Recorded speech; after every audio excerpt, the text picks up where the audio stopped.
Jacob Albracht, Tommy Castor. This is Sports Daily on Wichita's #1 sports radio, 97.5 and 1240 KFH.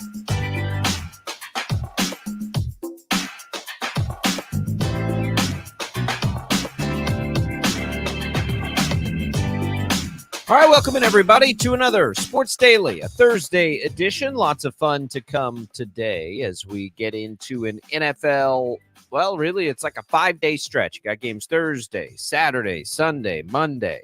We'll get into the betting side of things with our pal Chelsea Messenger, who will join us in just a little bit to go through those. We'll have our buddy Tim Fitzgerald, our K-State insider, joining us top of next hour.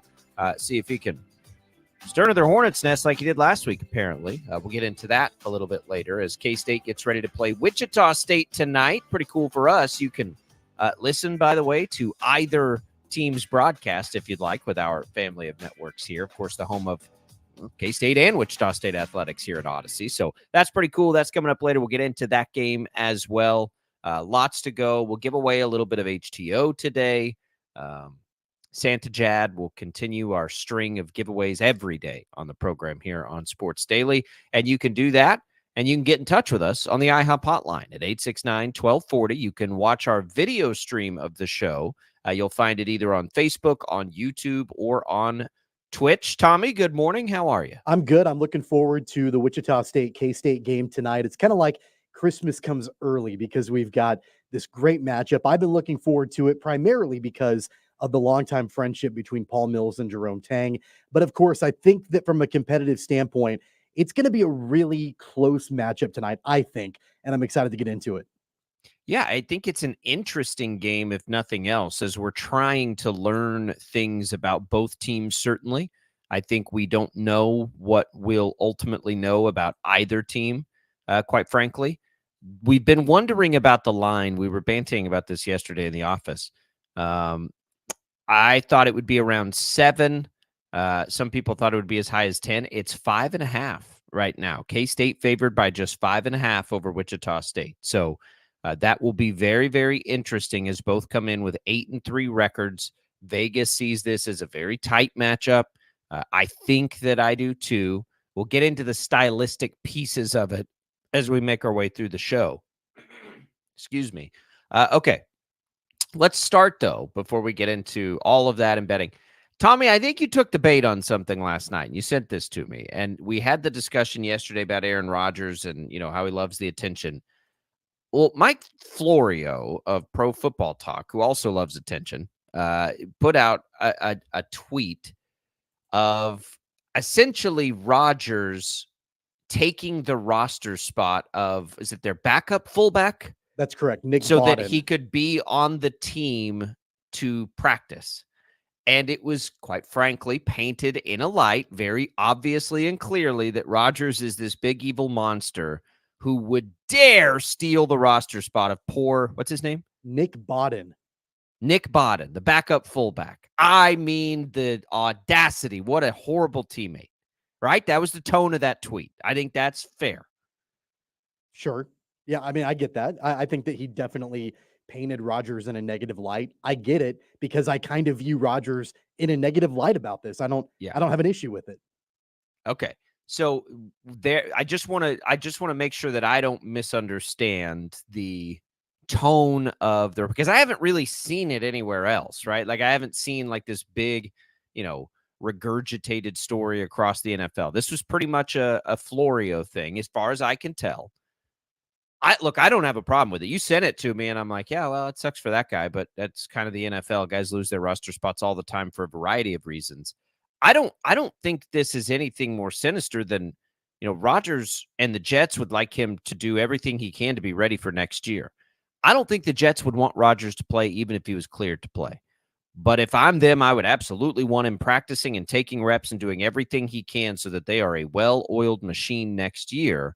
And so for him to want to do this, it was painted there as a bad teammate. I feel like you kind of go into that fold where I can easily see the other side where he's trying to be a good teammate and be as good as he can be next year when he's able to go in full speed.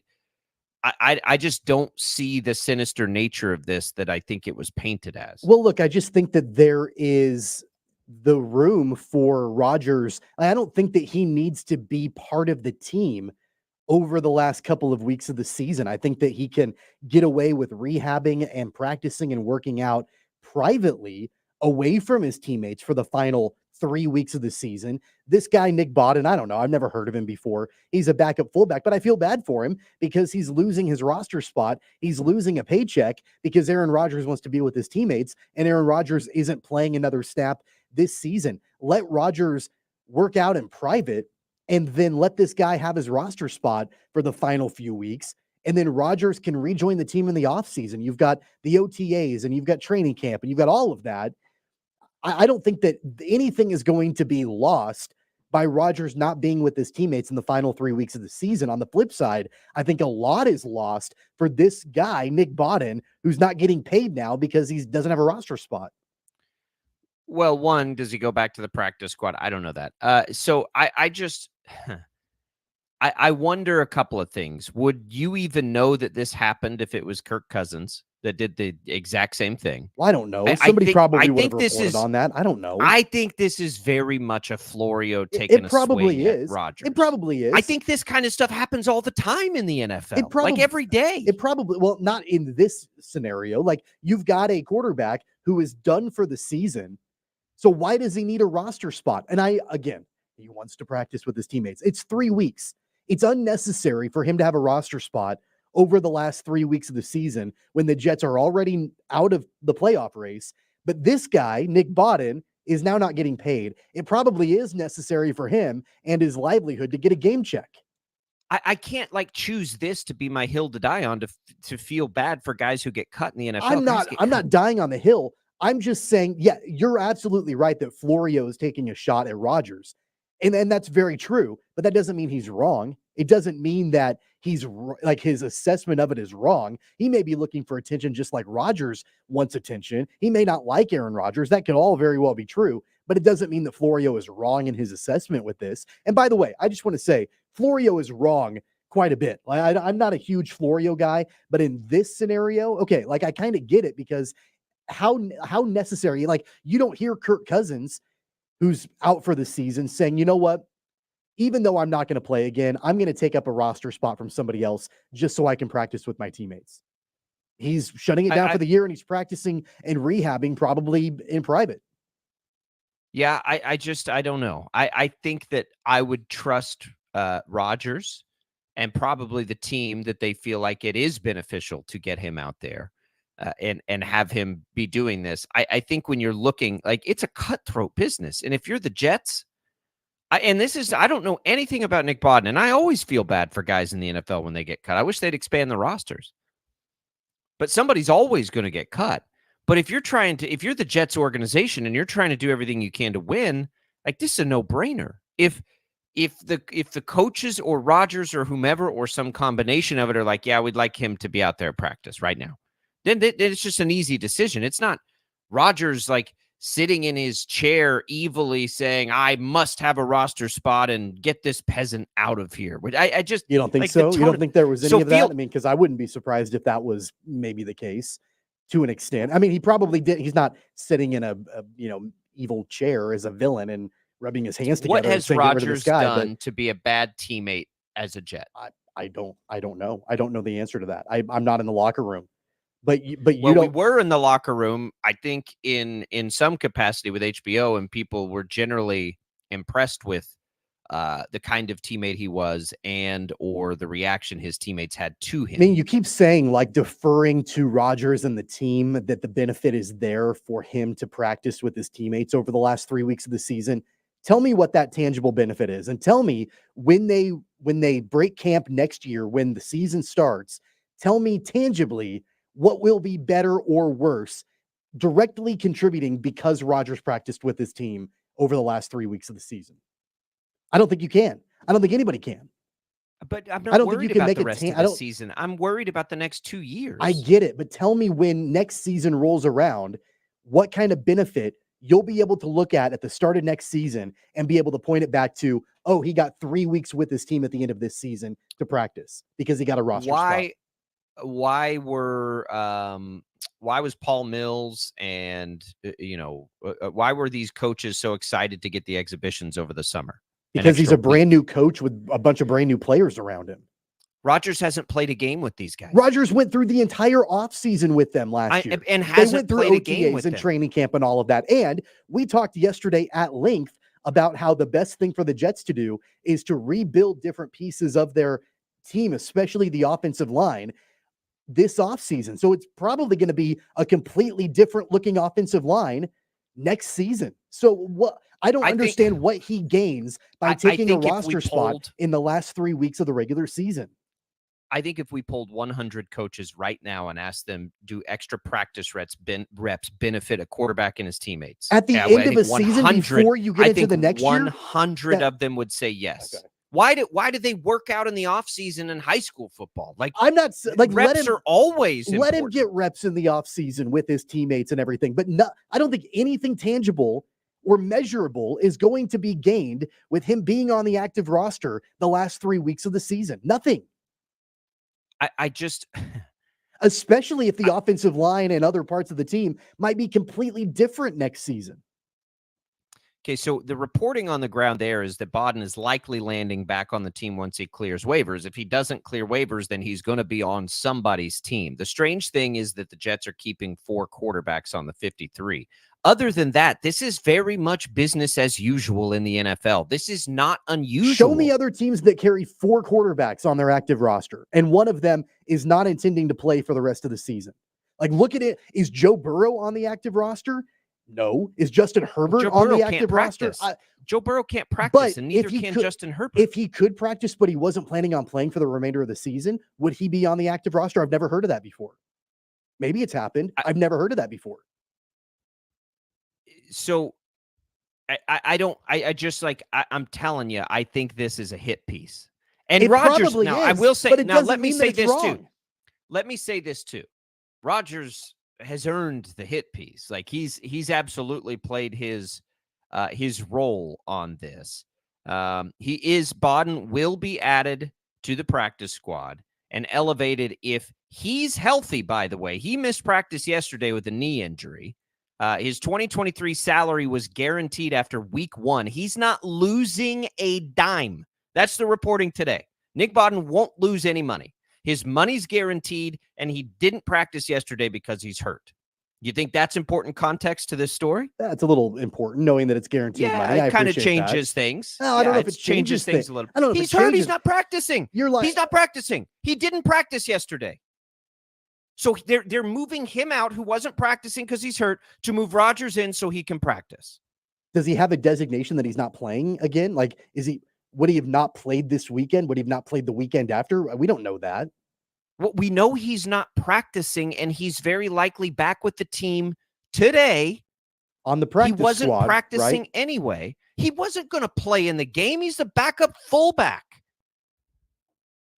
All I know is that if you look, and the context is important in this, but I think another piece of context that you just mentioned is that the Jets are carrying 4 quarterbacks. One of them is named Aaron Rodgers. He's not playing for the rest of the season. If he wasn't named Aaron Rodgers and it was the exact same scenario, he wouldn't be on the active roster. They're carrying 4 because he's not going to be an emergency quarterback in a game. So they're choosing to keep an emergency quarterback in a game when Zach Wilson is your hurt starter. My point in all of this, Jacob, is that if his name was not Aaron Rodgers, he would not be on the active roster right now.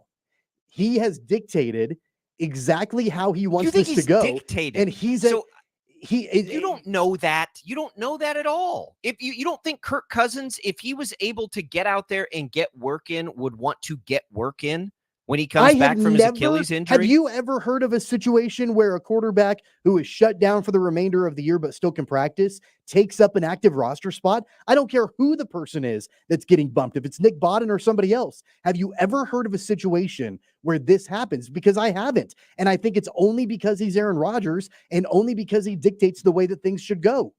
You want to know why we haven't heard about that? Because it's a procedural NFL roster move, and we wouldn't hear about it if it wasn't Aaron Rodgers. They're carrying 4 quarterbacks. Look, I have when do no you know idea of the roster if this has carrying 4 happened. quarterbacks? I don't know I couldn't tell you how many quarterbacks are on any one roster right now in the NFL.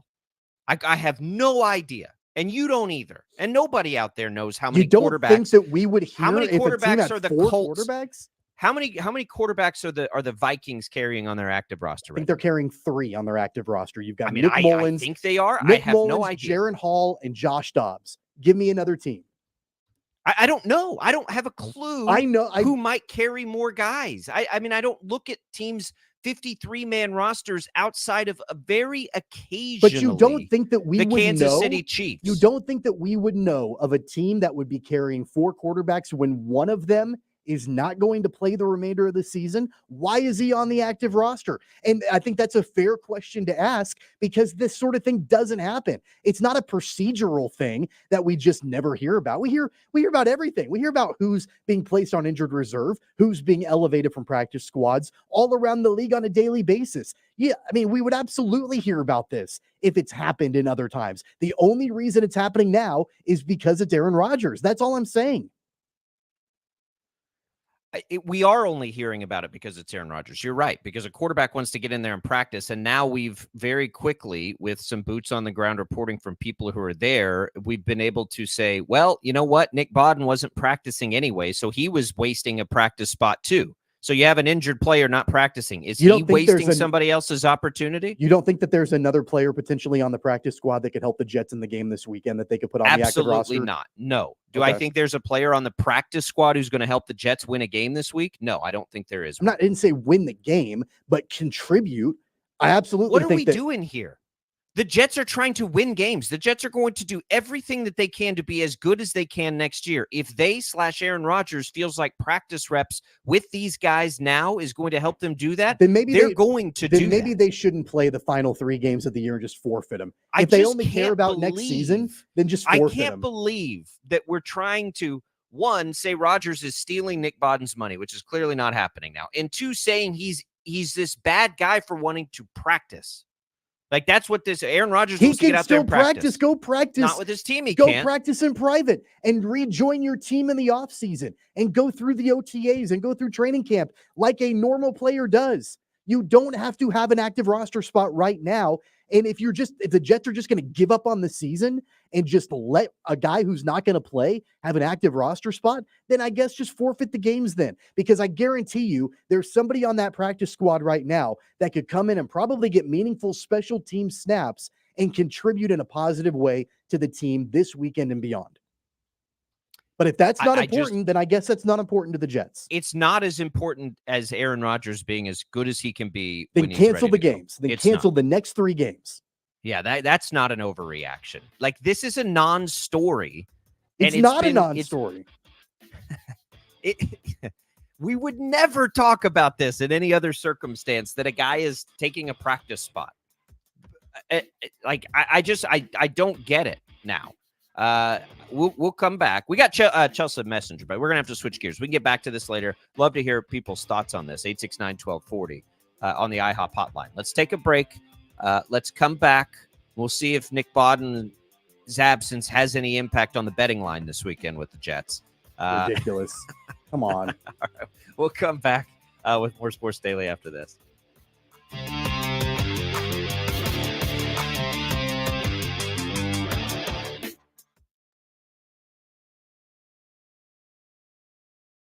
.97.5 and 1240 KFH, Wichita's #1 sports radio. It's time to ring in the holidays with the king of sportsbooks. Get in the spirit of winning with our 7 days of parlays. We'll gift you tokens to use on select parlays and same-game parlays from December 18th to December 24th. Just sign up with BetMGM or log into your existing BetMGM account to get started. Then visit your promotion section of the BetMGM app or website to claim your daily reward. From football to basketball, we've got your favorite sports covered this winter. Score a bigger payout if you win your parlay with the token activated. Check back daily to open your new gifts. Then take your shot at even bigger parlay payouts. BetMGM and GameSense remind you to play responsibly. See BetMGM.com for terms. 21 plus, Kansas only, new and existing customer offer. All promotions are subject to qualification and eligibility requirements. Rewards issued as withdrawable funds. Tokens expire within 1 day of issuance. Please gamble responsibly. Gambling problem? Call 1-800-GAMBLER in partnership with Kansas Crossing Casino and Hotel. Go Hog Wild Pit Barbecue. Make Hog Wild the centerpiece of your holiday meal. Hog Wild slow smokes boneless hams and whole turkeys to perfection, so you have no stress, no mess, and the perfect holiday meal. Pre-order Hog Wild's 4-pound boneless ham for $50, and a 12-pound whole smoked turkey is also $50. A complete holiday meal that feeds approximately 8 to 10 includes your choice of a boneless ham or a whole slow smoked turkey, mashed potatoes and gravy, stuffing, green beans or corn, and a dozen rolls, all for just $125. Pre-order online at GoHogWild.com soon, as quantities are limited. All weights are approximate before cooking. Hog Wild Pit Barbecue, 6 locations in Wichita, also in Derby, El Dorado, Hutchinson, and Salina. Go Hog Wild Pit Barbecue. Hog Wild, get some for you. But don't be late, we close at 8. Looking for that perfect gift for that special someone? Shop Pride Ag Ace in Mays for all your gift-giving needs. Ho, did you know Santa will be at Pride Ag in Mays December 9th, 16th, and the 23rd from 12 to 2? Swing on by. Santa would like to say hi. Pride Ag Ace, where we take pride in serving you. It's football season, and the NFL is in full effect on the free Odyssey app. We're heading into the final stretch of the regular season, and the playoff picture is starting to come into focus. Whatever team you're rooting for, the free Odyssey app has you covered with the local talk and your team's podcasts. Plus, listen to play-by-play of every Sunday night, Monday night, and Thursday night game from Westwood One. If you're looking for the NFL, it's all on the free Odyssey app. Download it today and search for your favorite team. That's AUDACY. Discover, this is Daniela. Hi, it's Jennifer Coolidge. I just want to thank you for making me feel so special. I earned cash back on debit for my dinner party groceries. That's great. But with Discover Cashback Debit, we give everyone cash back on everyday purchases. Anything else I can help you with? Do you like asparagus and mushroom sorbet? I've got leftovers. Introducing Discover Cashback Debit, a checking account with cash back. It pays to Discover. Eligibility and terms at discover.com/cashback debit. Discover Bank, member FDIC. Jim Gaffigan here with some more Straight Talk. Let's take a moment to appreciate our sweet children, loving grandparents, and eternal soulmates. Now let's use them to save money on wireless. Because with the Straight Talk Silver Plan, you get 4 lines for just $25 a month with unlimited data and no contracts. So add those human pawns, loved ones, and save money. Thanks, kids. They're finally worth it. Straight Talk Wireless, available at Walmart. Get 4 lines on Silver Unlimited for $25 per line per month, plus taxes and fees. For data management practices and additional terms, visit straighttalk.com. Hey, did you know the Statue of Liberty is the largest holiday gift ever given? That's a big deal, just like those at the Hyundai Getaway Sales Event. Hey, did you know when the year ends, so do the deals? It's your journey. Own every mile at the Hyundai Getaway Sales Event. Sign and drive a 2024 Hyundai Palisade with 0 down, 0 first month's payment, and 0 security deposit. Now, during the Hyundai Getaway Sales Event. Offer ends January 2nd. Call 562-314-4603 for details. Don't miss out on new deals every day during Lowe's 25 Days of Deals. Right now, find gifts under $100, like the Craftsman V20 Drill Kit or Impact Driver Kit, just $59 each. And don't forget gift cards for everyone on your list. Shop online and pick up curbside for holiday shopping made easy. Because Lowe's knows deals every day. Valid through 12/24 while supplies last. Selection varies by location. Imagine a career where you see your work every time you look up into the sky. At Textron Aviation, we make world-class Cessna and Beechcraft aircraft, and we're looking for people to join us. Explore the possibilities at txtav.com/careers. Brought to you by Textron Aviation. Explore the possibilities at txtav.com/careers. The commercials are over. Yo, I haven't got all day. 869-1240. Time to get busy. This is Sports Daily on KFH.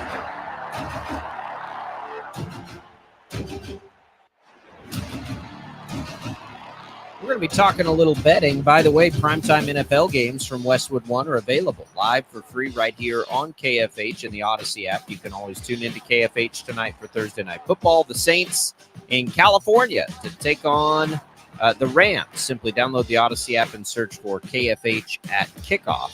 By the way, that game tonight, you'll want to search for KNSS because of the Shocker K-State game. That game will get moved over to KNSS. Saints, Rams out in L.A. I'm actually looking forward to that game. We'll get into it with Chelsea Messenger here in just a few minutes as Jad gets her connected and we roll through this. It is Thursday, and we actually get a Thursday night game that's good. I think this is a good game tonight.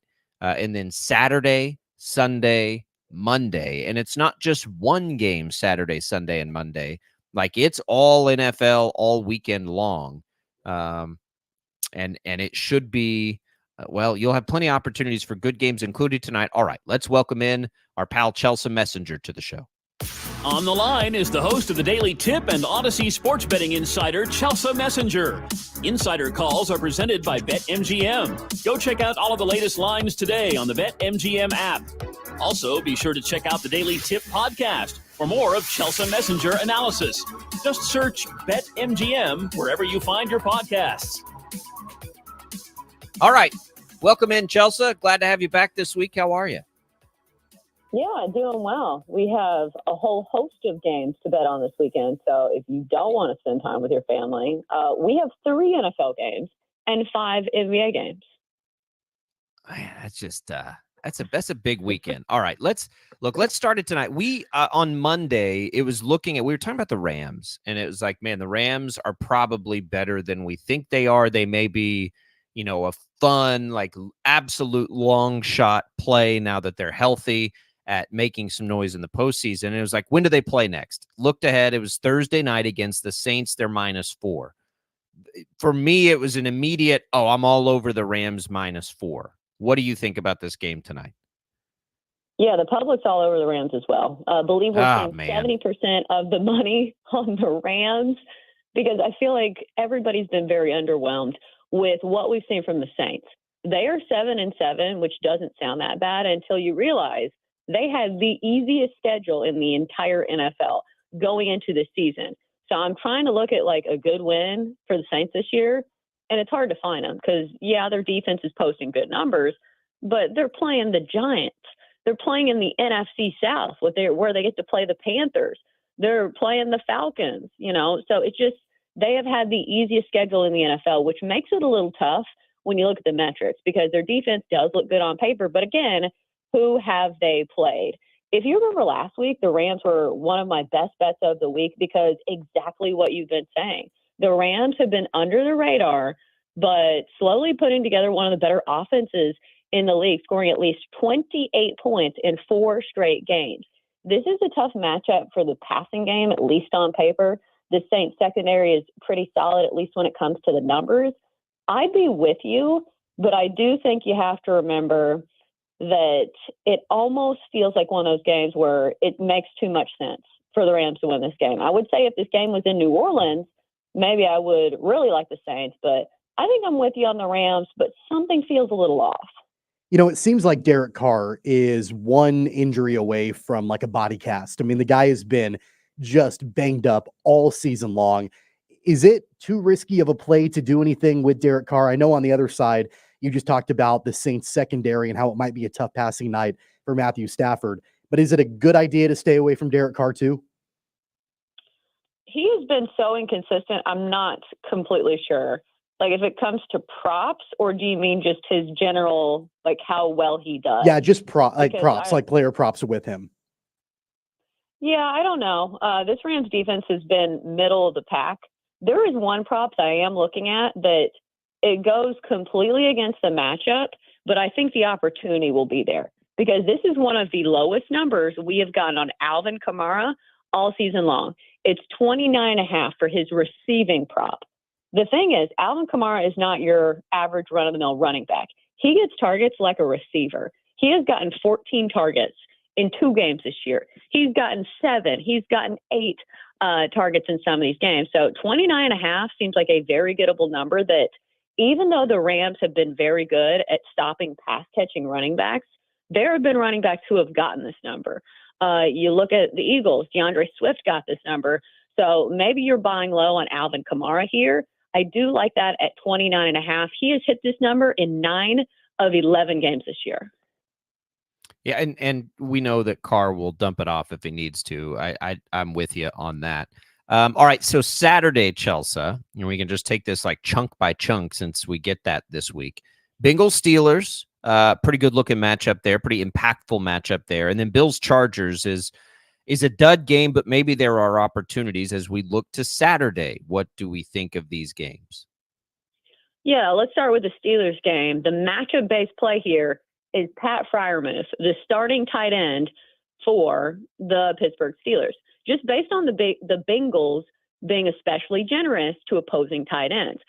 They're giving up the most receiving yards to opposing tight ends of any team in the NFL. I believe his number is around 25. I think this is a gettable number, but the sabotage factor is we're not sure who's playing quarterback. I think that's why the number is so low. Pat Freiermuth also popped up on the injury report a little bit this week, but still the matchup is so good, you got to look at that one first. Yeah, you mentioned the quarterback situation with Pittsburgh, and it sounds like Mason Rudolph may be the guy this weekend for the Steelers. And I'm a little confused about the line. I know it's in Pittsburgh, but I mean, I just feel like with what Jake Browning has done at quarterback for the Bengals over the last couple of weeks, the line should be a little bit bigger, especially if the Bengals are facing Mason Rudolph. Am I off in that thinking? One would think, but you've also got to remember that this is an AFC North matchup. I feel like these divisional matchups are the toughest to predict of any division in all football, because even when a team's at their worst, I don't think anybody is shocked when, like, even when the Steelers are at their worst, I feel like any game against the Ravens, they're live dogs, and it doesn't even matter who's playing quarterback. So I think it's just a matter of the division being a tough one and a low total game at 37. Maybe people are expecting some kind of regression from Jake Browning as well, because the last time he played the Steelers, it wasn't a good game from him. I'm trying to pull up the stats in front of me right now, but I'm pretty sure his first start with the Bengals was against the Steelers, and it wasn't necessarily a great game from him. Yeah, 19 of 26, 227 yards, a touchdown and a pick, and sacked 4 times. So maybe that's your X factor there, because last time it was a 16-10 loss by the Bengals when they played the Steelers, and Jake Browning was the quarterback. Yeah, I've kind of been in on Browning. This will be curious. I know that at least T. Higgins was out at that point, and since he's had his full complement of receiver, but it's like the Tomlin thing with the Steelers. Like, you never know when they're just going to come out and be awesome or lay an egg, and quarterback matters, I suppose. All right, Bills Chargers. It's a 12-point road spread for the Bills. That actually doesn't seem too bad, and I don't even think it's recency bias with the Chargers. Of course, they were blown out the way they were. It's just how well the Bills have been playing and how depleted the Chargers are right now. Do you mess with the road line that big at all? I don't think so. I do think that the Bills are a team to keep your eye on when it comes to the futures market. Trying to pull this up right now, but I know they were plus money to win the AFC East not that long ago. I'm not sure if these odds are still on the board, but still, doesn't it feel like the Bills are that team in the AFC that's just getting hot at the right time? Yeah, the Bills 2-1 to win the AFC East right now. And I know the Dolphins kind of have to, pee the bed a little bit, but still, the final game of the year is a head-to-head matchup between the Bills and the Dolphins. Bills already beat the Dolphins once. It was not close. And it just feels like the Bills are trending in the right direction. I think that's the bet that I would rather make, as opposed to laying that many points on the road against a Chargers team that, yes, looks terrible, but we've seen crazier things in the NFL. It would not shock me if they at least looked mediocre. So Bills 2-1 to win the AFC East, kind of like that bet. Quite a few Christmas Eve matchups, Chelsea. I want to jump ahead to one of the big ones on Sunday, the Cowboys at the Dolphins. And you mentioned the Bills and getting hot at the right time.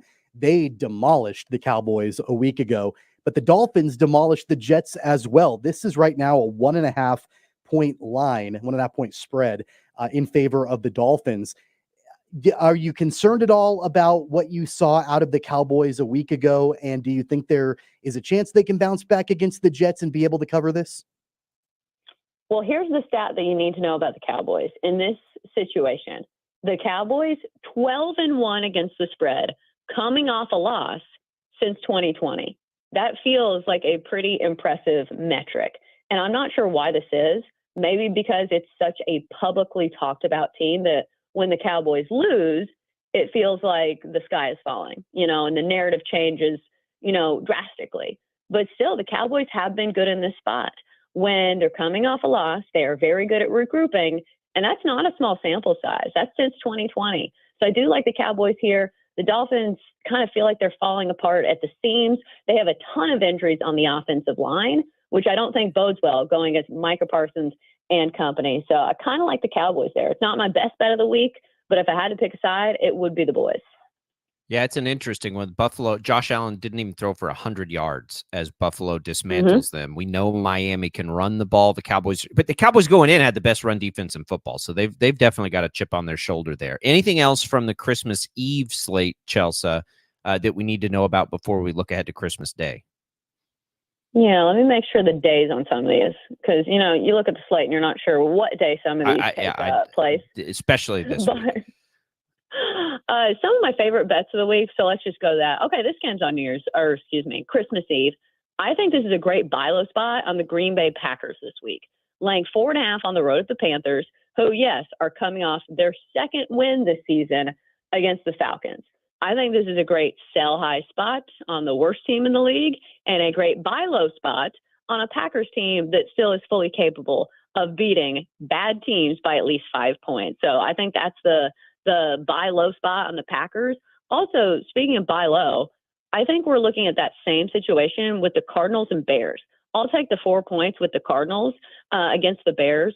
I don't think the Bears should be 4-point favorites. They have been playing much better. Really liked them in a teaser last week. And, the defense at least is playing with some motivation. But still, this is a feisty Cardinal squad that should have covered against the Texans when they had C.J. Stroud. So it's a team that not a lot of people are talking about. I'll take the 4 points with the Cardinals. Well, definitely. I just want to throw out there another game on Christmas Day that I know we're going to jump ahead and talk about. The game of the weekend, obviously, the Ravens and the Niners. Right now, the Ravens are 5-point home, or no, the Niners are 5-point home favorites on Christmas Day in San Francisco. It's a big time matchup. I know a lot of people are talking about this could be a Super Bowl preview. Your thoughts on this game? Do you think that the Niners run away, or can the Ravens keep the Niners in check? Here's the other stat that you're going to hear all week long, and that is Lamar Jackson facing teams in the NFC. He has been very good. 19-1 against the spread against teams in the NFC in his last 20 starts in that scenario. I'm not sure why this is, but he has been cash money against teams from the opposing conference. I know the Niners are head and shoulders above everybody in the NFC, so maybe it's a different animal. But still, I would lean towards the points here, and that's where the line is going. This line was 5.5 earlier in the week. It's down to 4.5 now at BetMGM. So clearly we're seeing some money come in on the Ravens. And it also feels like a team that's been not talked about as much as you would think for a team that's an 11-3 squad that has a former MVP at quarterback. So it feels like a Ravens team that is probably getting a little bit more points than maybe they need. I am not calling for an outright win here, but I do think that the Ravens can keep it somewhat close here. So I'll take the Ravens +5 if you can still get that 5. Boy, that's an interesting one. All right, let's jump to the Chiefs here. Raiders. The Chiefs finally sort of answer the call in a way. It's a 10-point line against the Raiders. They've already covered that number on the road this year. Do we overthink this one, or do we simplify it and just say that the Chiefs are more than 10 points better than the Raiders? I don't have this trend in front of me, but doesn't it feel like the Chiefs in divisional matchups, with the exception of maybe the Chargers a couple of seasons ago, have been really good? I know they lost to the Broncos this season, but usually it's an absolute beatdown when they are facing the lesser teams within their division. So I would lean towards laying the points with Kansas City, but I'm never feeling comfortable laying that big of a number. But still, in divisional matchups, usually feels like the Chiefs beat the brakes of some of the worst teams in their division. Yeah, I think so. I think this might be a smash spot for the Chiefs. All right, you mentioned your best bets. What are some of your favorites this week that we haven't hit on? All right, so going back to Thursday Night Football tonight, we're going to go with Kyron Williams, the running back for the Rams, over 89.5 rushing yards. It seems like a really high number, But you've got to remember, he has been crushing it for the Rams. In the last 5 games, he's averaging over 90 yards per game, and he's done this against some of the best run defenses in the NFL. He has done this against the Ravens and the Browns. And then you look at the Saints defense, who is decent, but still not great against the run, middle of the pack. So Kyren Williams, I think he gets the ball quite a bit tonight, especially if you believe in the game script that the Rams are going to be winning this game like this line reflects. He's had back-to-back games over the century mark, so let's do that. We'll go Kyren Williams over his rushing prop of 89.5. All right. I like it. I'm with you. I've got him on one of my fantasy playoff teams, so I appreciate the good karma there as well, as I know folks are trying to win a little money that way too. Chelsea, we appreciate it. Have a Merry Christmas.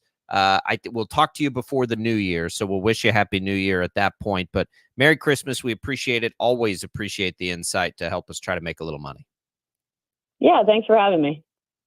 That was the host of the Daily Tip and the Odyssey Sports Betting Insider, Chelsea Messenger. Insider calls presented by BetMGM. Go check out all the latest lines today on the BetMGM app. A lot of good stuff there. A very interesting matchup tonight. We can get into that throughout the show. We'll have a Wichita State, K-State look ahead, preview, all kinds of good stuff. Our K-State insider, Tim Fitzgerald, joining us a little bit later at the top of the hour. We'll come back. More Sports Daily coming at you right after this.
This is Sports Daily on KFH.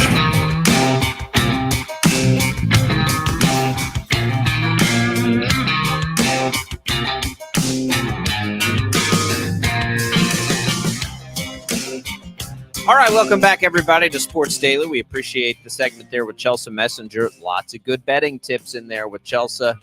You can go back and listen if you missed any of it. We podcast the show out, and a lot of people listen to us that way. So if you want to do that, you can just go to the Odyssey app. You can go to kfhradio.com. Jad does a great job. He gets that done so that you can podcast us out if you would like to. And if you're listening to us in that format, we appreciate it. Thank you. Jacob Albracht, Tommy Castor here with Sports Daily. We'll have Tim Fitzgerald coming at the top of the hour. Tommy, do you have any fantasy football teams still alive and in the mix here? And what is most people's semifinals this week? It's been a really bad year, honestly, for fantasy football for me. I'm in 4, I think, leagues, and I might actually only be alive where it actually matters in one of them. The other ones, I either miss the playoffs entirely or I'm in that really sad consolation bracket, which is never any fun. So it's been a disappointing year. And I don't know why. I felt like I drafted really well at the beginning of the season in all of my leagues. I was really happy with my team, basically in every league I'm in, but it's not been good for me overall. I think this has probably been the most chaotic year that I can remember in fantasy football, where more play. I think fantasy football is getting a little trickier because there are so many players now on offenses. We talked about this with the Chiefs to relate it back to that. Like, there's so many offenses that spread the ball around so much. It does make it a little bit harder to find those, those true like impact guys, I think. And then all the injuries this year have just been absurd. Like, just at quarterback alone. Like, I'm sitting here trying to decide, do I drop Kyler Murray and pick up Jake Browning because, I've had Herbert get hurt and Cousins get hurt, and just like these quarterbacks dropping like flies. I've had Joe Flacco start. Like, it's crazy, crazy stuff. But good luck to everybody if you're still alive in your fantasy football playoffs, which again, for most people are into the semifinals now. I've actually had a really good year in fantasy, despite all of that, which is, I've been pretty up or down the last couple of years, so it's been a little bit of a rebound in that sense. Good luck. I'm rooting for everybody. You'll have impactful fantasy players going tonight. I would imagine there's a lot of Alvin Kamara, a lot of Kyron Williams, probably some Matt Stafford, and certainly the Ram receivers that are all over fantasy playoff rosters tonight. So here's to a high-scoring, high-entertaining game. Al Michaels finally gets a good one. I am excited about this game tonight. I think it's going to be interesting. I can't say that I'm super excited from the Rams standpoint, but man, sorry, from the Saints standpoint, but I am for the Rams. And I guess for the Saints, it's Derek Carr. Like, Derek Carr is not as good as Alex Smith to me, but maybe catches strays like Alex Smith used to catch. Like, I think that he's probably better than he deserves as far as his overwhelming criticism. He's been better than that, but like he gets attacked probably more than any quarterback in football. Don't you think? Like, people, I feel like I think Dak gets attacked quite a bit because of the team he plays on, but I think Derek Dak's Carr is better right than there. Carr, though. Dak is better than The Carr. thing about Carr is that over the course of his career, he's never really been clutch, right? Like, he has good stats for the most part, typically has been, but he doesn't win. And when push comes to shove, he's probably not the guy that you want, right, with a game-winning drive potentially on the line. That's not ever really been Derek Carr, and I think that's where a lot of that criticism comes from. Now, I will say, in his first season in New Orleans, the biggest issue, it's been the injuries. It's been the fact that, he's banged up everywhere. Like, I saw like a week ago or 2 weeks ago, he was on the injury report with like a head injury, a shoulder injury, a rib injury. Like, he had all these different injuries, and it's like, man, can he get protected at all? But like, his quarterback rating this year is 92.5. He's got 16 touchdowns, 7 interceptions. He's already at 3,000 yards. He could flirt with 4,000. It's going to be a typical Derek Carr year where you look at the end, you're like, oh, that's not so bad. But as you're like consuming the NFL, you'd think he was the worst quarterback in football. Because his teams typically don't win, and that's the biggest issue. His team's 7-7 and in position to make the playoffs now. They're not like the team that you look at, and it never really was that way when he was with the Raiders either, that you look at as this juggernaut team because of the great quarterback that he is. No. And quite frankly, he's never been on that kind of team. Like they've never lost, because of him, I don't think either. Maybe 1 year with the Raiders where it looked like you thought they could contend. I don't know. We'll see. I root for him. I think he's such an interesting dude with such a great outlook on things. So I do find myself rooting for him. But not tonight. I want to see the Rams win. I'm in on the Rams, and I don't know why. I don't have any love lost for. I don't care about the Rams, but I kind of like this team. 869-1240. Tim Fitzgerald. As we begin to look ahead at the big K-State Wichita State game tonight, we'll do it next on Sports Daily.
Jacob Albracht, Tommy Castor. This is Sports Daily on Wichita's #1 sports radio, 97.5 and 1240 KFH. He's got all the insight of what you want to know and maybe some of what you don't want to know. Here's K-State insider Tim Fitzgerald. All right, we welcome in Tim Fitzgerald to help us get things going in the first hour. GoPowerCat.com publisher. You can find him on social media, Life of Fitz. Fitz, I made this joke as you put out there on our show announcement this morning that it's a doubleheader for you. You're going to oncology and then the basketball game. And I hope that oncology appointment is worse and that this game delivers the hype. I think there's a lot of hype here. And we should get a great game, right? Well, Kansas State's turned into a box of chocolates. That's true. You don't know so is Wichita State. And you got the crappy one the other night against Nebraska. That flavor that you bite into and you're like, ah! And I'll take an oncology visit over that any day. So I was afraid of, but we won't get that. We're going to get a good game, Fitz. We're going to get a good game. We got to start where we I guess unintentionally probably stirred the hornet's nest a bit last week with your assessment on the real danger involved with Jerome Tang's future. You have since had a chance to talk with him. He was available between now and then. Yeah. Anything else that you're gathering that would back you off of a 95% chance that he would be gone at the end of the season? Is that number lessened based on what you've heard, or what's the latest there? It's probably lessened, but it's also hard to read right now because he is attempting to move on and worry about his team, worry about what he has in front of him instead of, that fight for now. And I think everyone in athletics was exhausted by it, and they're kind of ready to move on. I am too. I cover sports. I want to cover sports, and that was that's still an ugly story, and there's a lot more to it. But I was just dismayed at the reaction of some people, to be honest. That I stated as a fact that he was leaving, and I'm like, I never came close to that, but I do think the chances are still greatly in favor of his departure, in part because I know what Louisville's going to do. They're going to come after him. They're going to fire Kenny Payne here at any moment. He's not making it to the end of the season.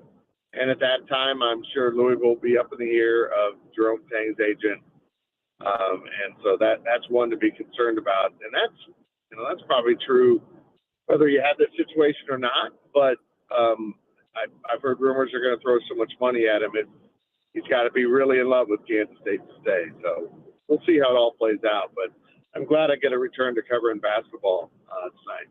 Yeah, what the hell happened against Nebraska, Fitz? We had talked a week ago about the resilience of this team, playing multiple overtime games, then really with relative ease, I would say, dispatching LSU. And then they had basically an entire week to rest and regroup and get ready for this game against Nebraska at home inside Bramlage. They led at halftime, but they only scored 12 points in the second half, got out rebounded.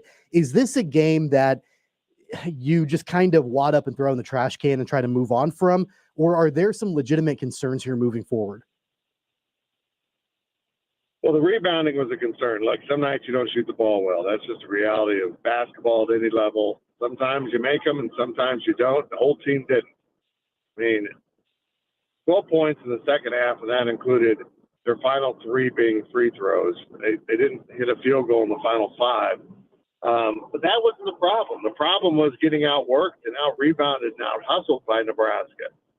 They came out in the second half with an effective game plan, hitting the offensive boards and executed it. And I didn't see K-State respond. They let their shooting affect everything else in their game, which you can't do. And as Jerome Tang said, I think it was just one of those nights where we weren't going to win. And what's amazing is Nebraska played extremely hard. They rebounded well, but I don't think Nebraska played that well. So, I mean, to lose double digits to that team, when they're not even playing well, says how miserable you were. It was dreadful. I mean, I've never really seen anything like it. It was just pathetic shooting, but then just getting beaten to death on the offensive boards. Nebraska's offensive boards was painful to watch because that's effort. That's not the fortune of making a shot. That's just pure effort, and they didn't get it done. So when you look at the Jekyll and Hyde nature of it, though, like what do you point to? Like what is correctable? I was very surprised to see this line fall in at 5.5 points. I thought it would probably be a little bit bigger. I don't know what to make of that. Is what went wrong against Nebraska immediately correctable and an outlier, or is it a symptom of a larger problem, do you think? Don't know. I mean, if they perpetuate some of these issues against Wichita State, they've got Chicago State coming up in early January before Big 12 play. Guys are running out of time. I mean, they're going to be in the Big 12 here pretty soon fighting for their lives if they don't discover their identity. And that's really what it's about.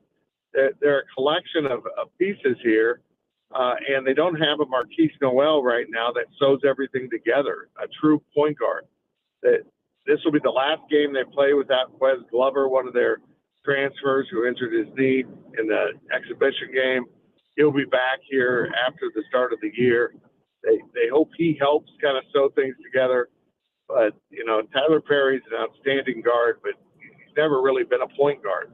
And now he's being asked to do it, and it kind of looks like it at times. And this team just is really kind of searching for who it is right now and if they can alter their course. And I think tonight's game is a huge answer to that.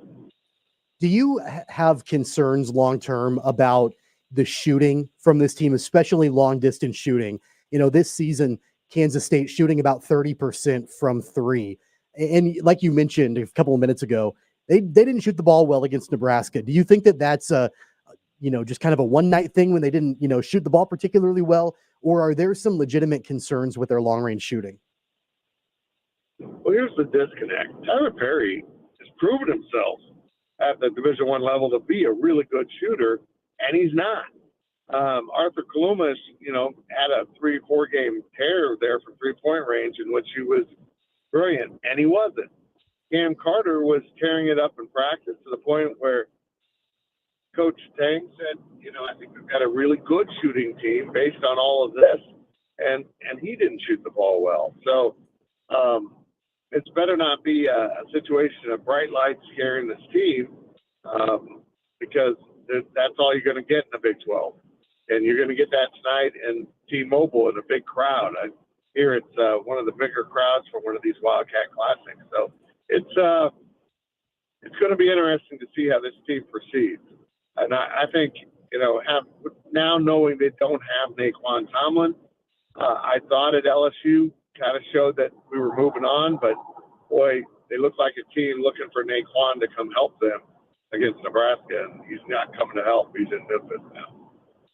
Well, let's talk about that part of this matchup too. So Wichita State is, and I don't know how much time you've had to pay attention to Wichita State, probably not a ton, but they have been in a stretch here, and they had a really exciting win over Southern Illinois, but the reality is we probably all thought it should be a little bit bigger.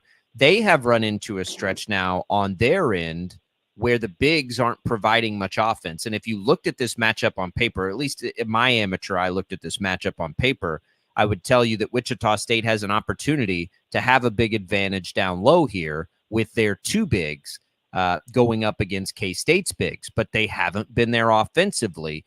Can K-State, let's assume that those two, Kenny Poto and Quincy Ballard, can provide some offense like we've seen at other times this year. How have K-State's bigs been defensively this year, and is that a potential problem for K-State?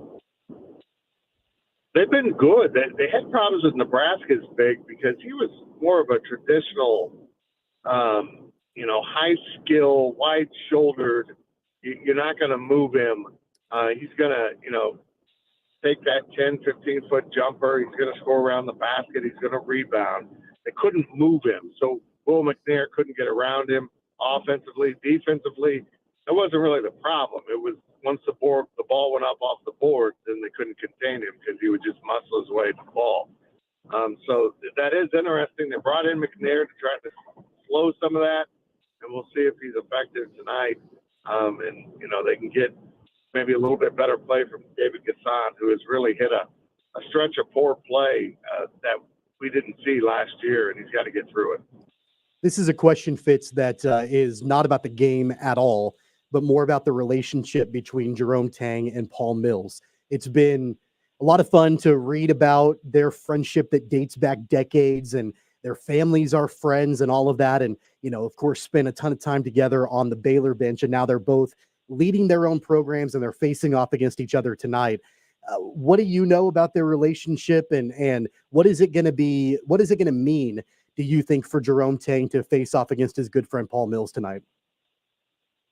Yeah, I imagine it'll be a lot like when he plays Scott Drew. A little bit uncomfortable, a little brotherly love, but it's hard to beat him like that. First of all, brilliant hire by Wichita State. I think the world of this coaching tree, what's being developed by Scott Drew, is these are really good basketball coaches. And, they seem to understand the construction of a locker room and all the things that really goes together with, winning basketball games. It's not about the X's and O's of the athletes. There's a lot of mental nourishment there that has to take place. And I see Drew do, and I see Tang do, and I've seen a lot of other coaches do that. So I'm excited to see how this unfolds tonight with these two coaches meeting. Let's talk a little football here, Fitz. So the transfer portal. Well, let me ask you this actually, as a quick aside, because we haven't seen the official announcement, only the reports. From what you know, like Will Howard's headed to USC, right? That's happening. I think so, but again, the lack of official reports is interesting. It's just been a lot of people trying to beat the rush, that they think it's going to happen, so they'll claim they have a source. But nothing credible so far. I think that's where it ended up. Maybe there's a layer of recruiting in here we don't know about. Maybe they want to get a quarterback signed because their Avery Johnson hit the portal. That kid went running when he heard that they were going to bring in a veteran quarterback. So now they've got the shortage in their locker room, in their quarterback room. So maybe they're trying to sign someone and they don't want to scare them off. I don't know. The coaches, the coaches are going through a huge balance here with attempting to, build their roster, but not bring people in from the portal that are going to scare off players on their roster. And it's just it's a Rubik's Cube with no solution right now for coaches. Every time they seem to move apart, something else gets out of whack. So now I think he'll end up there. It's an interesting landing spot, but he'll play Penn State, which is being from Pennsylvania is probably pretty cool. I think it'll be interesting too what Lincoln Riley could do with Will Howard. We're exactly a week away from the Wildcats bowl game, the Pop-Tarts Bowl, NC State next Thursday. What do preparations look like right now, a week out, and knowing that in between now and the game, we've got Christmas Eve and Christmas Day? What does that look like for the Wildcats? They'll be practicing through all of that. They leave the 23rd, which, guys, that's Saturday, isn't it? Yeah. It's incredible that they had their staff Christmas party last night after signing day, and then they had 7 a.m. office call for early morning practice. So it's just a time of year for bowl teams that everything's overlapped with recruiting, the portal, coaches leaving, hiring coaches, and trying to get ready for that bowl game with scouting and all the stuff that goes on behind the scenes. Yeah, we're a week out from game day. I mean, it's essentially if you think of game week as Saturday's the game, it's Saturday. It's prior game. So tomorrow would be the natural time when they go into full preparation for the next opponent, and it's sneaking up pretty fast. It's just crazy. It's crazy. What do you think of the bowl game? I know we asked this a lot. Is this a motivated team? Is K-State going to be one of the motivated teams here? I assume that they are with the Avery Johnson, story out there, but there's very little chance that this is one of those dud games, right? Like, we expect a big game from them. Yeah, I think they're going to be fine. You're going to get what you get with young players. You're going to get a lot of effort and mistakes. And, Chris Kleiman told me yesterday on our recruiting show we did live on YouTube that, he's excited and a little bit nervous about what he'll see. But he's really concerned about how these guys prepare for the game. That'll be an indicator to him how they're going to do next season. If these guys are all business and understand the preparation has to take daily steps to get you ready for the game day, and they handle that, I think he's going to be pleased no matter what happens, unless it's just horrific. But the good news for Avery is he's got some key offensive weapons still with him, but he's got his offensive line. He's got that crew, that veteran group that's been together so long that protect him, at least in this game. And I think they're going to be okay. We'll find out. NC State's had some transfer portal issues, and everyone goes through it right now. So these games are kind of like shuffling a deck of cards. You don't know what cards you're going to get on top. All right, Fitz. Well, digest this. Brett McMurphy reporting here in the last 15 minutes, probably while you've been on the road, that Florida State is starting the process of leaving the ACC, not really talking about it, that it will be a massive change. McMurphy describes it as an Oppenheimer-like ripple effect through college. Big Ten or the SEC would be preferred. Yeah. The Big 12 could be an option, it says. What a grab for the Big 12 it would be, and maybe this is the thing that it's that final chapter of realignment headed in the right direction. And if it is, it's nobody's fault except for the CFP for leaving them out of the playoff. But digest that a little bit while you're sitting in oncology. Hang in there. We're always thinking about you in that world, in that realm, and get through that and enjoy a fantastic basketball game tonight. Do you have any real quick, anything like GoPowerCat.com we need to know about for folks out there right now? Man, we've got up on our YouTube channel, Go Power Cat. You can find our live we did. We had the exclusive Chris Kleiman interview, and then my guys dug into the class quite a bit. We've got all of our typical coverage, but today everything on the site is ramping up for this hoops game, and we're at 60% off through the bowl game. So if you're interested in Go Power Cat, perfect time to sign up. And I'll say this about Florida State. Florida State, Clemson, maybe Virginia Tech, who am I forgetting, Miami. This is the Big 12's final opportunity to try to close the football gap. And if one guy can pull it off, it's Brett Yormark. I certainly don't expect it to happen, but he's been working on it to try to bring in some really elevated brands of football and close that gap with those other two conferences. Hey, Fitz, want to jump in real quick. Thinking about you, man. Hope everything goes well today at your appointment. Yeah, all routine. Hopefully she'll say, still no signs of active cancer. Leave my office. You're ugly. That's the best outcome I want. That's not bad. That's not bad. All right, Fitz, drive safe. Good luck. We'll look for your reporting tonight on the game, Wichita State, K-State, from the K-State perspective. We will talk again next week. Thanks, boys. Great talking to you. There goes Tim Fitzgerald.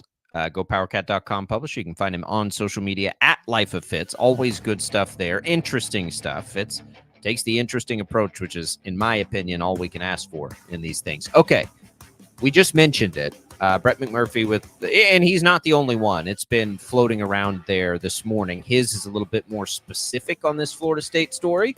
So we'll get into that, as it certainly could impact the Big 12 and certainly would and will, when it inevitably happens, affect college sports in totality. We'll hit it next on Sports Daily.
All right, welcome back in, everybody. Sports Daily here.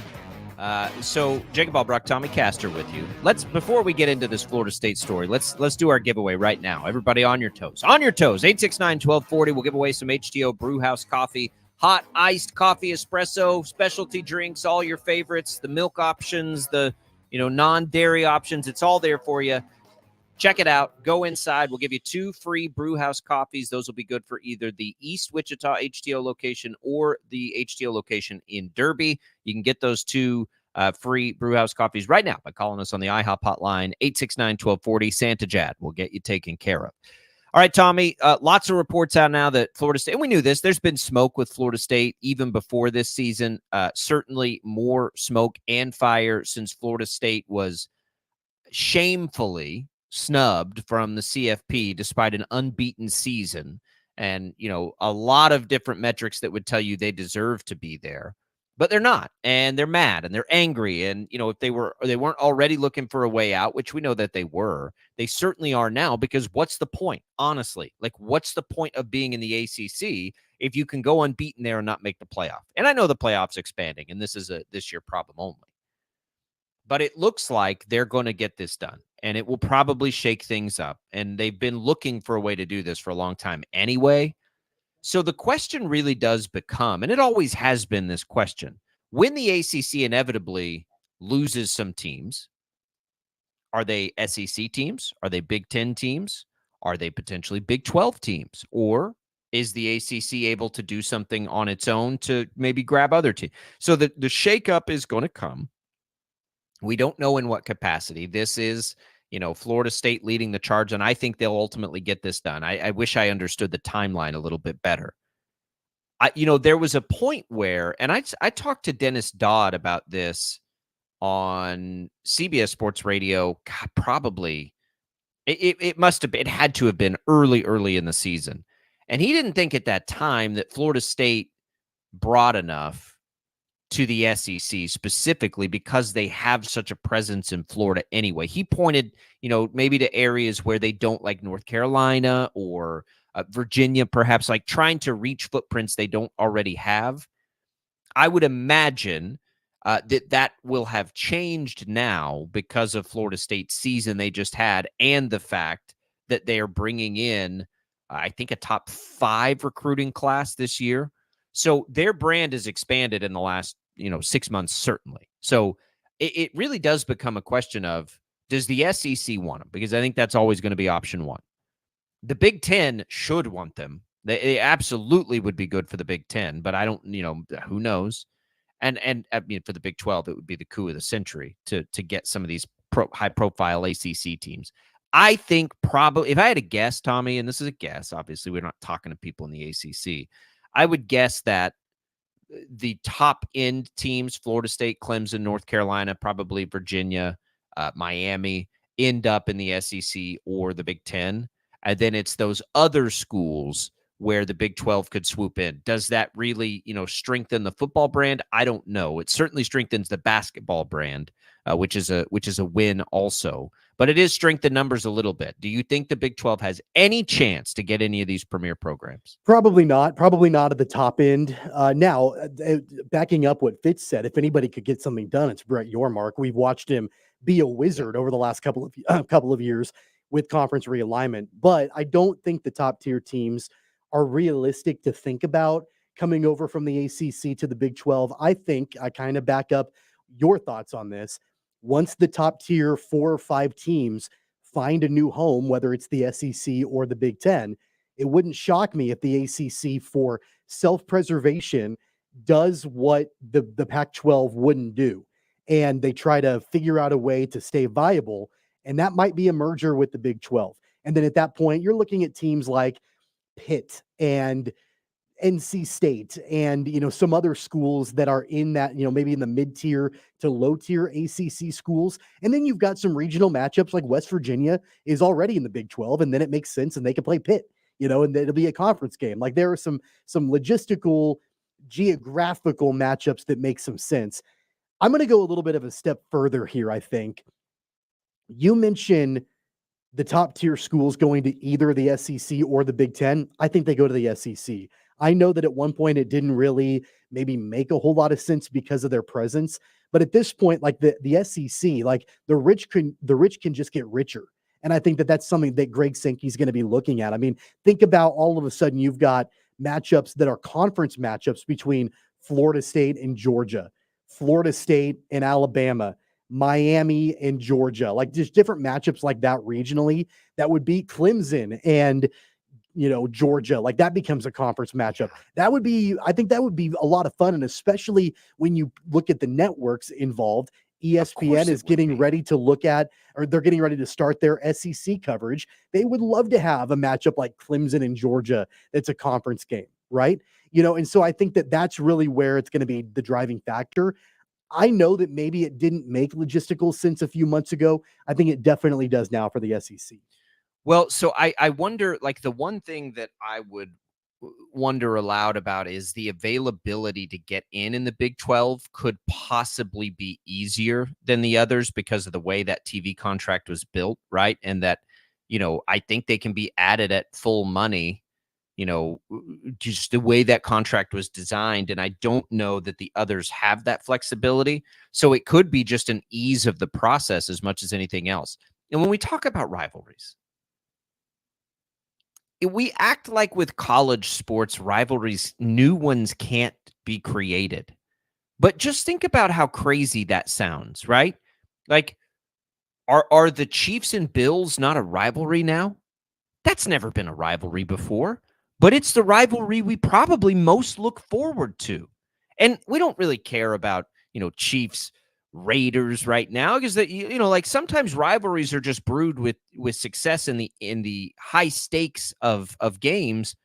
And so if Florida State and Georgia are going to stay awesome, then that's going to become a rivalry game. If Florida State and Kansas or Kansas State were consistently at the top of a Big 12 like that, they'd become rivals. That's just the way that works. So I think we overlook that too. And just let what we've seen over the past few years be our guiding force on that this change is okay for just from like our enjoyment's sake. We're going to still enjoy this, right? We're going to still love this. We pretended like the transfer portal was going to ruin the sport. I don't think it hurt your viewing experience at all this past season. We've pretended like realignment's going to hurt the sport. I would imagine that next year's conference in the Big 12 will be as fun or more than any we've ever had in the Big 12. So, like, it's all going to be okay. And I feel like we should just embrace this. And I hope that the Big 12 can be a player in whatever this, again, I think it's the final phase of this. And it's always involved the ACC, and it's probably coming quicker than, maybe it would have. I just hope the Big 12 can get in on that action somehow. And I don't even really care what it is. I mean, I would prefer that it's the top ends, but just in some capacity, because the optics of that are strong, right? The optics of the Big 12 being a power player in realignment are important, I think, for the future of the league. The one thing that we know about Brett Yormark is that he's aggressive. He's not going to sit on the sidelines and sit on his hands and not do anything. And even if it doesn't ultimately come to pass that anything happens with the Big 12, you better believe he's going to try to be a player in this. And we may not know. I mean, they may end up, the ACC may figure out a way to stay relevant or go a different direction, whatever. Maybe it's only the SEC and the Big Ten that reap the benefits of what ends up happening with the ACC. But you better believe Yormark is going to be involved. He's going to try, and he's going to be aggressive. That's one thing we know about this guy. And really, he believes, number one, I think he continues to believe that the Big 12 is undervalued. But on top of that, if it hadn't been for his aggressiveness, there would not be a Big 12. And I think he understands that. And I think that he knows that even though he probably feels pretty good about where the Big 12 is now compared to where it was a couple of years ago, that doesn't mean you just stop. It doesn't mean that you just give up and you're like, hey, we're good, we're done, we're not doing anything else. I think you've always got to explore whatever kind of scenario that is. And yeah, if I'm Yormark, I'm going to shoot big. I'm going to go try to pitch Florida State. I'm going to go say, look, like, oh, absolutely. I think he's been pitching Florida State for a long time already anyway. Here's what we can do for you. And, let's bring Miami in, and let's bring Clemson in, and let's bring North Carolina in, and whatever, some of those other top tier schools in the conference. Maybe it works, maybe it doesn't. But again, the one thing we know about Yormark is that he is not afraid to go out there and be bold and try to find these solutions. Yeah, that stuff has been happening, right? Like, there's no question it's been happening. Of course it's been happening. He's been having these conversations. There is a basketball component to it all, I think. I think the chances are low that the big tier guys come over to the Big 12, and I think that's okay. I think you just need to, there is a place for everybody else that is very similar to what the Big 12 is currently going to look like. And I hope that, and again, scheduling, like, all that stuff's easy. Now you have East-West, or you have 3 divisions, East-West Central, like whatever you need to do. It's all. Hell, you could go Northwest, East, South. You could go 4 different divisions if you wanted to do and then that. Have a semifinal, have your own conference semifinal, and it would be incredible, and it would be better for the networks, and it would be like a CFP before the CFP. Like, it'll be fine. Here's the other thing to keep in mind about that stuff that I want to mention is that, well, the other thing about Yormark is that while he is aggressive, he's not reckless. He's not just going to add a bunch of schools just for the sake of adding a bunch of schools. Remember, Oregon State and Washington State are still out there, right? They're still in the quote unquote Pac-12. There was a lot of play basketball. It sounds in the like Mountain in the West, WCC, or WCC. Yeah. So he could have very easily been like, all right, I guess you guys can come over too, so we can add a couple of schools. If there are ACC schools that he doesn't feel like are of value to them, then he's not going to add them. So maybe, well, unless they stand in solidarity together, but which they could, but unless they're, I don't know. I could see a scenario where the top tier ACC schools go somewhere else, and Yormark took a shot with them and was aggressive, and it didn't play out. And then he goes, yeah, we're not really interested in the lower tier schools. I don't know. That could happen too, because he kind of did the same thing with Oregon State and Washington State with the Pac-12.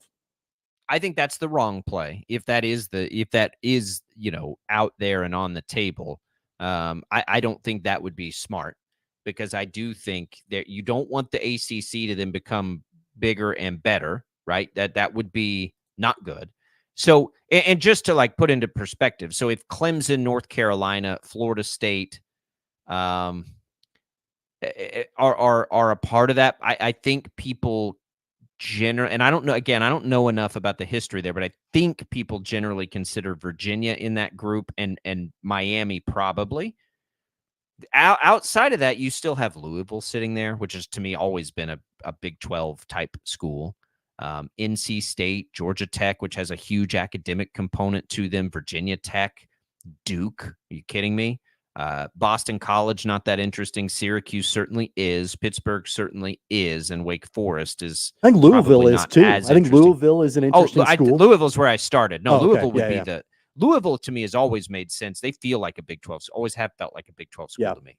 But, so you've got all of that in play, too.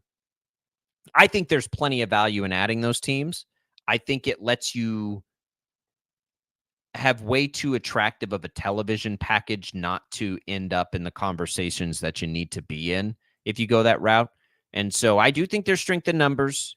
By the way, could be a couple in there. What do you think? I mean, I don't know how attractive Wake Forest is. What do you think happens potentially to these other schools that have announced that they're joining the ACC? SMU, Stanford, Cal, like those are schools that have announced to join that conference. I don't know. I guess they become available again. Look, I do think there's a chance that the ACC gets aggressive, just like the Big 12 did. Right? If those schools leave and you're the ACC trying to be aggressive, the first thing you do is you call probably the American, and you call some of these other leagues, and you try to get big. And that worked for the Big 12. It did.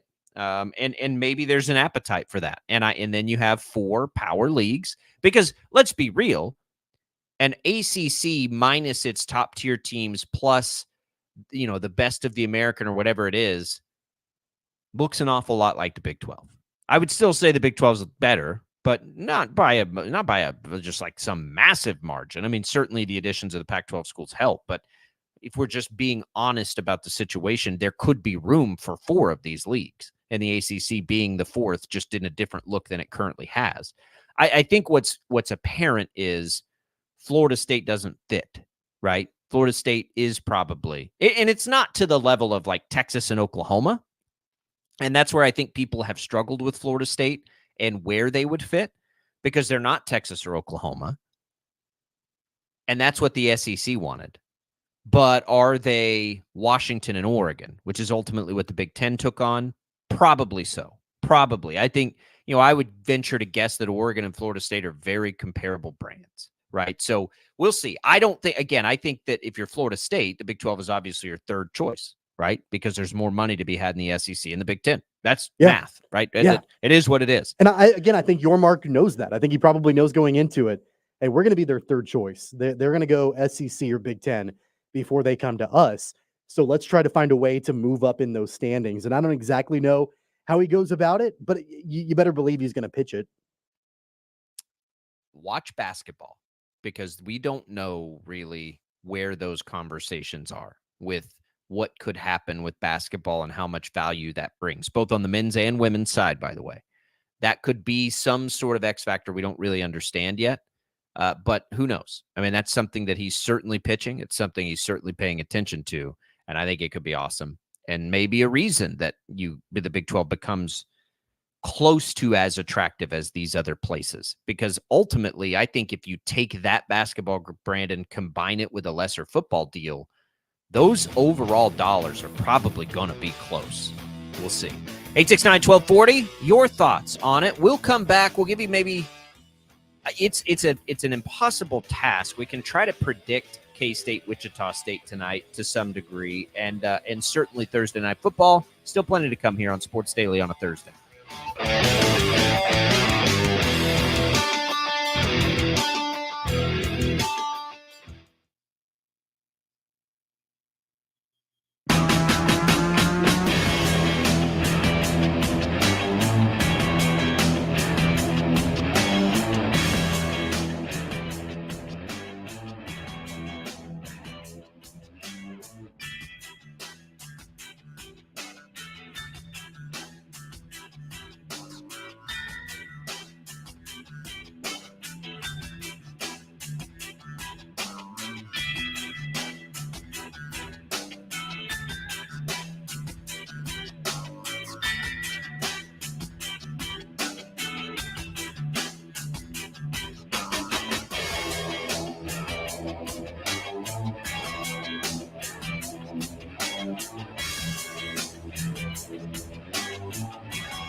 Tommy just sent me, or sent out to the world, I guess, on social media video. I guess Patrick Mahomes buys entire offensive line golf carts. Yeah, and I want to know where my Christmas gift is from you. I want to know when you line us up a golf cart provider here on the program, and we'll gladly accept golf cart NIL. I'm just saying, don't you consider yourself the quarterback of this program, and I'm kind of your offensive line? I just want to know where my golf cart is. I got a good arm. You're supposed to buy me a golf cart. That's the way that it works. My hands were my greatest football attribute. My size became my downfall in football. I was a pretty good football player until everybody outgrew me. Like when we were little, I was an asset, and then as I've gotten older, I've turned, I guess, more into just an ass. But it's been, you get outgrown. I laugh about one of my nephews is short, and I think I'm probably average height, but I'm pretty scrawny, right? And like I remember growing up, everyone's like, "Oh, you'll hit your growth spurt," and I'm like, "Oh, okay," and it just never happened. Like everyone else just got a little bigger, and I never did. I was the fastest before everybody else. Puberty came. Thanks a lot.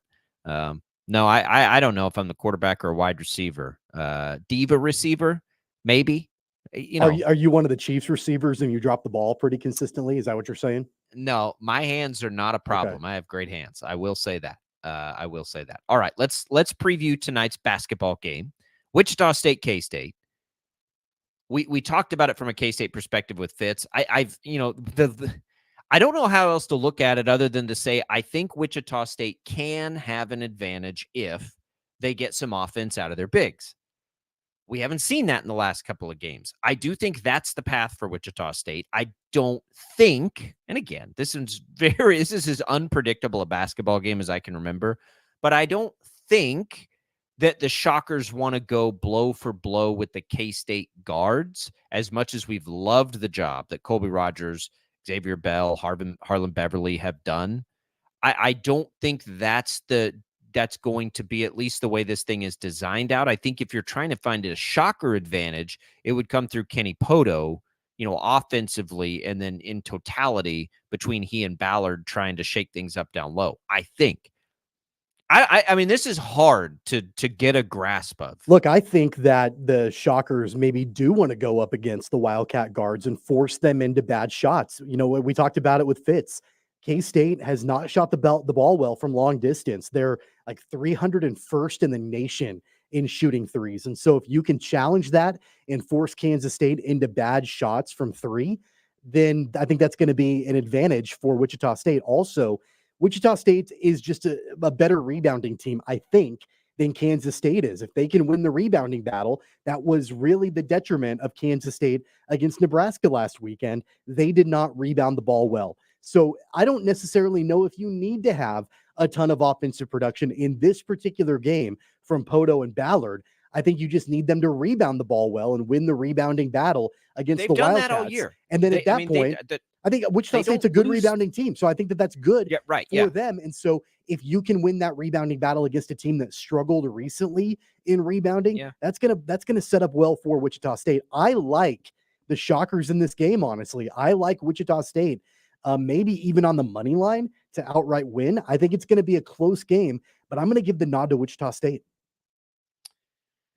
Yeah, I like that. I mean, a team that misses shots, you certainly want to rebound the ball well. So I like that. I think if it's like if you're looking at it from betting, it's do you want the 5.5 points? Do you want the money line at plus 185? I kind of like the money line. I typically do, but I think the points could be handy. These are two teams that are not adverse to playing close games, which is why the points might be attractive. But plus 185 is pretty dang good. And here's the other thing to point out is that, and Fitz mentioned it, right now the Wildcats don't have a Marquise Noel type player. They can kind of tie it all together. Tyler Perry's the closest to that, I think. I mean, they think they do. They think they do, but Perry Perry's not really performing at that level over the last couple of games. Now, I think if you get into a situation where you need a clutch shot, if you're Kansas State, you're obviously probably still going to Tyler Perry. But I think that knowing their struggles in shooting from deep and their struggles in rebounding, I'm going to give the advantage to Wichita State. I don't know who I give the advantage to. I really don't. Like, I can't remember a basketball game that I've struggled to just like come up with some way to look at. I really don't know. I need both teams are capable of shooting the three well. Wichita State has sort of just said, nope, we're not doing that. And they are telling us that that's not what they want to do. I mean, Rogers can, but K-State, I think, kind of has to still try. Right? I think K-State needs to be a three-point shooting team, and they're probably just going to shoot right through it. If they get hot, if K-State shoots well, then I really like K-State in this game. Well, look, but and they they've haven't done that. They led Nebraska at halftime last weekend, and then they put up a dud in the second half and only scored 12 points. So, and we've seen that back and forth between the Wildcats. One half is pretty good usually, another half isn't. It's been difficult for them to string together a full 40 minutes of basketball. And I think that, I'm very bullish on the direction of the Shocker basketball program right now. However, I don't want to get overexcited about a 1-point win at home against Southern Illinois either. So I guess my question becomes, if K-State doesn't play that second half, what do you think this line is? Like, if they just don't have that dud second half. 7 maybe? Yeah, I think it would move a couple of points at least. So that also gives me pause too. I don't like the 5.5. So I guess if I had to take a line, I would probably take the 5.5, but I would probably take K-State to win the game. We'll see. I love it. I'm excited for it. I really hope it delivers and is a fun game. Again, you can listen to either the K-State version right here on KFH or the Wichita State version. All your wishes are coming true on FanDuel, America's #1 sports book and the official partner of KFH. Right now, new customers get $150 in bonus bets with any winning $5 moneyline bet. That's $150 if your team wins. If you've been thinking about joining FanDuel, there's no better time to get in on the action, and the app is so easy to use. There's a wide range of betting options, including over-unders. Check out the spreads and the player props and more. I'm Ted the Sports Ed. Visit FanDuel.com/Ted and kick off the NFL season. FanDuel, official partner of the NFL. 21 plus and present in Kansas. First online real money wager only. $5 pregame money line wager required. $10 first deposit required. Bonus issued as non-withdrawable bonus bets that expire 7 days after receipt. See terms at sportsbook.fanduel.com. FanDuel is offering online sports wagering in Kansas under an agreement with Kansas Star Casino, LLC. Gambling problem? Getting help is your best bet. Call 1-800-522-4700 or visit ksgamblinghelp.com. $6.95. $6.95. Get the Spangles $6.95 Classic American Meal Deal. You get a big 20-ounce Pepsi, a classic Black Angus steak burger, crispy fries, and an 8-ounce mudslide for only $6.95. $6.95. It's an entire meal at a great price. Made fresh when you order and not before. The Spangles $6.95 Classic American Meal Deal. Get one today. Freshness made to order. Spangles, it just tastes better. Would you like to earn up to $60,000 a year as a general manager and have advancement opportunities earning up to $100,000 as an area supervisor? Then Kansas-owned and operated Spangles is the place for you. Spangles restaurant teams make our value, quality, and freshness happen every day. So if you have previous experience and want to earn great pay, bonuses, benefits, and the opportunity for advancement, stop by Annie Spangles or go online at spanglesinc.com. That's spanglesinc.com. Come join our team. Where can you get the best pizza, pasta, hoagies, and salads? Pizza John's in Derby. Since 1969, families have been dining at Pizza John's. Stop in at 208 South Baltimore Monday through Saturday, 11 a.m. to 9 p.m. or order online. Pizza John's, purveyors of round meals and flat snacks. Did you know that routine maintenance can add years to the life of your pavement, saving you thousands of dollars? Patching, crack sealing, and seal coating are vital to the integrity of your asphalt parking lot or driveway. Protect your investment with the professionals at Pave the Way. Call 316-990-5855 today for a fast, free estimate for all your pavement needs, or visit them online at pavethewayusa.com. Pave the way, kicking asphalt every day. I'm going after the deals at Crazy J's. Crazy J's Furniture and Sleep Shop is Wichita's favorite family-owned furniture store. Deeply rooted in our community since 1997. Strongly invested supporting our local community, assisting nonprofit organizations, and providing aid to those in need. We encourage you to shop local and support small businesses, keeping your dollars in our community, providing a brighter tomorrow for our children and future generations. Thank you for making us your favorite furniture store since 1997 and allowing us to be of service within our community. Tricked out, decked out, check us out. Truck Stuff. It's Delana from Truck Stuff, ready with some gift ideas for the truck or Jeep enthusiast in your life. Popular items this year are the Mob Armor and WeatherTech phone holders, floor liners and bed mats, bed covers, and hitches. Gift cards are always great to put towards a lift or leveling kit, lights, bumpers, grill guards, and more. We sure do appreciate you shopping local at Truck Stuff at the corner of Central and Washington. Truck Stuff. The KFH Studios, powered by Devon James Injury Lawyers. Call 888-8888. That's 888-8888. College men's basketball tonight, one of those games that Shocker fans have had circled on their calendar for a while. Wichita State taking on Kansas State. This game is at the T-Mobile Center in Kansas City, Missouri tonight. Both teams have the same record, 8-3. It's been 22 years the last time the Shockers beat Kansas State. K-State has won the last 4 meetings with the Shockers. This is the first time ever the Wildcats and the Shockers are meeting on a neutral court, not in Wichita, not in Manhattan. And, of course, great connection. WSU head coach Paul Mills and Kansas State head coach Jerome Tang were longtime assistant coaches on the staff at Baylor, now both heading their own program. FanDuel has Wichita State as a 5.5-point underdog going into this one. Mike Kennedy and Bob Hull begin coverage of the Shockers at 6:30 tonight, and that's on 103.7 KEYN. Game tips off at 7:30 p.m. K-State coverage is right here at 6:30 on KFH. Wyatt Thompson with the call. The Shockers and the Wildcats tonight. I'm Ted, the Sports Head. Live sports radio 24/7. This is 97.5 and 1240 KFH. Wichita's most listened to sports radio. 97.5 and 1240 KFH.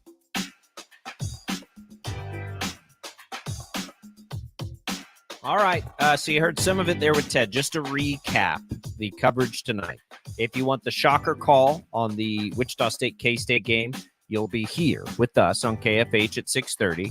If you want the Shocker call, you'll be on KYN 6:30. If you want the K-State call, you'll be with us here on KFH. And then, of course, you have the option of listening to Thursday Night Football as well. That's over on KNSS, Saints and Rams. KYN, KNSS, KFH. Flip around if you'd like.